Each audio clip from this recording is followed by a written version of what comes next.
A censure motion submitted by Nationalist Movement Party, MHP, Adana Deputy Seyfettin Yılmaz on Tuesday against Forestry and Waterworks Minister Veysel alleges that people close to Eroğlu and other members of the ruling party were given jobs in the ministry without having passed, and in some cases, without having taken, the required state personnel examination, KPSS.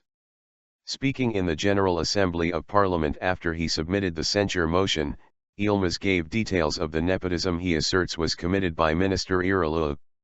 According to Yılmaz, Eroğlu's nephew Türker Eroğlu was hired as a personal secretary in the ministry using a legal exception allowing the ministry to employ those who haven't taken the KPSS on a temporary basis.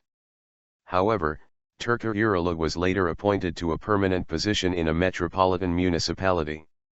The minister also hired his daughter's brother-in-law, Mustafa Sağer, as his press counselor using the same exception, Yılmaz claimed, adding that Sağer was later appointed to Energy Market Board, also as a permanent member of staff. According to Yılmaz, last year alone, Eroğlu added 500 employees to the Ministry of Forestry and Waterworks, which had previously operated with an 8,500-person staff. Yılmaz claimed that the additional employees are those close to Eroğlu who took the KPSS and didn't pass but who were hired regardless, edging out qualified candidates. He claimed that these positions were filled by Eroğlu's family members and people close to the ruling Justice and Development Party, AK Party, using the same method by which Türker Eroğlu was hired, originally as a temporary employee. Yılmaz's censure motion was rejected by the votes of AK Party deputies in Parliament, as they form the majority. Turkey was earlier shaken by statements made by Republican People's Party, CHP, Deputy Chairman and spokesperson Haluk Koc on December 7, 2014, that also revealed the extent of nepotism within the AK Party government.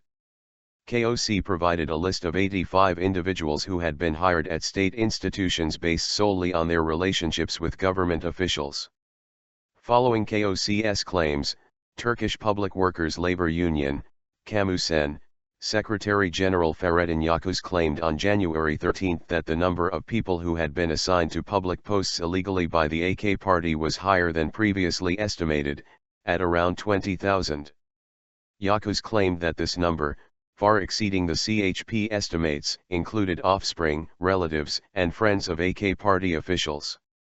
According to a report in the Tariff Daily on January 19, the AK Party government has prepared a plan to altogether remove the requirement to take the KPSS for those seeking positions in the civil service, paving the way for government loyalists to be employed by the state.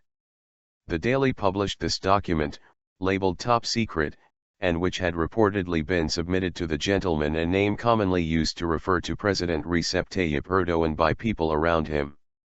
The document revealed details about how the government would go about removing the KPSS and replacing it with an interview-based process. Such a step would give an advantage to candidates with references from AK Party politicians.